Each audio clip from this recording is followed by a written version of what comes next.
इचलकरंजीत पाऊस सुरू असतानाच मक्तेदारांकडून रस्त्यांची कामं सुरू आहेत. इचलकरंजीतील विक्रमनगर परिसरातील गल्ली नंबर 3 आणि 5 मध्ये रस्त्याचे काम निकृष्ट पद्धतीनं सुरू असल्याचा आक्षेप घेतला जातोय. रस्त्याच्या कामासाठी माती मिश्रित खडी वापरली जात असून रस्ता हातानं उकरला जातोय. यावर आक्रमक पवित्रा घेत पाऊस सुरू असताना रस्त्याचं काम कसं काय सुरू आहे असा सवाल करत सामाजिक कार्यकर्ते संतोष हत्तीकर आणि सचिन बेलेकर यांनी काम बंद पाडलं. पाऊस सुरू असताना रस्त्याच्या कामांना परवानगी नसतानाही मक्तेदार बिल काढण्याच्या नादात रस्त्याची कामं करतायत असा आक्षेप नोंदवला जातोय. विक्रमनगर परिसरातील रस्त्याचं काम बंद पाडल्यानंतर रस्ता करणाऱ्या कर्मचाऱ्यांनी घटनास्थळावरून पळ काढला.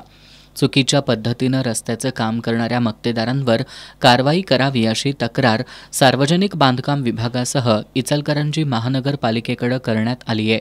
जर या तक्रारीची दखल घेतली नाही तर मुख्यमंत्री आणि बांधकाम मंत्री यांच्याकडे ऑनलाईन तक्रार करणार असल्याचं सामाजिक कार्यकर्त्यांनी सांगितलं.